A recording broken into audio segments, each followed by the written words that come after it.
વિકાસશીલ ગુજરાતની વાતો વચ્ચે રાજ્યના સૌથી મોટા મહાનગર અમદાવાદમાં હવે કોન્ક્રીટનું જંગલ બનતું જઈ રહ્યું છે। અમદાવાદ તેની ક્ષિતિજથી આગળ વિસ્તરી રહ્યું છે, પરંતુ તેમાં પર્યાવરણ અને વૃક્ષો જેવા કુદરતી સ્ત્રોતોનો નિખો વાળી દેવામાં આવ્યો હોય તેવું લાગી રહ્યું છે। અને વિકાસશીલ અમદાવાદમાં વૃક્ષો ઘટી રહ્યા હોવાની વાતે એક સ્ટડી સર્વેમાં સામે આવી છે।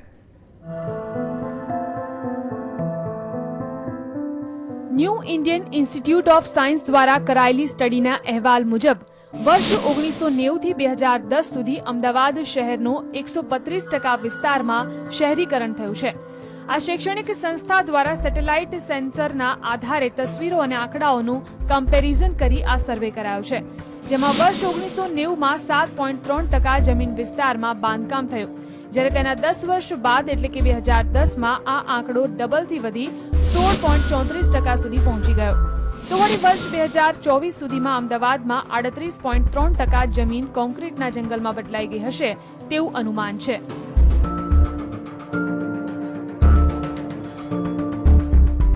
જે શૈક્ષણિક સંસ્થા દ્વારા સર્વે કરાયો છે તેઓએ સર્વેમાં મેપનો ઉપયોગ કર્યો હતો, જેમાં જૂનું અમદાવાદ છે તેમાં લાલ રંગ એ બિલ્ડ અપ એરિયા છે, જે ઓછો દેખાય છે।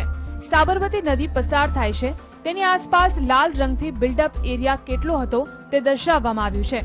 જો કે બાદમાં લાલ રંગે વિસ્તરી રહ્યો છે અને લીલો રંગ છૂટો છવાયો જોવા મળી રહ્યો છે, જે વૃક્ષોના પ્રમાણમાં ઘટાડો થઈ રહ્યો હોવાનું દર્શાવે છે। શહેરમાં વધતા કોન્ક્રીટના જંગલથી વૃક્ષોનો કચ્ચર ઘાણ પણ વળી રહ્યો છે। છેલ્લા 20 વર્ષમાં વૃક્ષોની સંખ્યામાં 22%નો ઘટાડો થયો છે, એટલે કે આજથી 20 વર્ષ અગાઉ અમદાવાદ શહેરના 46% વિસ્તાર વૃક્ષોથી આચ્છાદિત હતા, પરંતુ આજે માત્ર 24% વિસ્તાર જ વૃક્ષ આચ્છાદિત જોવા મળે છે, જે પર્યાવરણ પ્રેમીઓ માટે ચિંતાનો વિષય બની રહ્યો છે।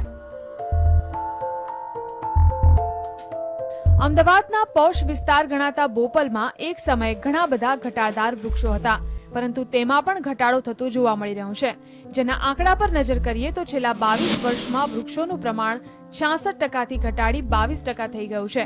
અને જે રીતે શહેરીકરણ થઈ રહ્યું છે તે જોતા આગામી 2 વર્ષમાં એટલે કે વર્ષ 2018માં શહેરી વિસ્તારોમાં 11% વિસ્તારમાં જ વૃક્ષો જોવા મળશે તેવી શક્યતા જોવાઈ રહી છે। એટલે કે કોન્ક્રીટના જંગલ વચ્ચે ક્યાંક ક્યાંક હરિયાળા વૃક્ષો આંખોને ટાઢક આપતા દેખાય તો નવાઈ નહીં। Bureau report, GSTV।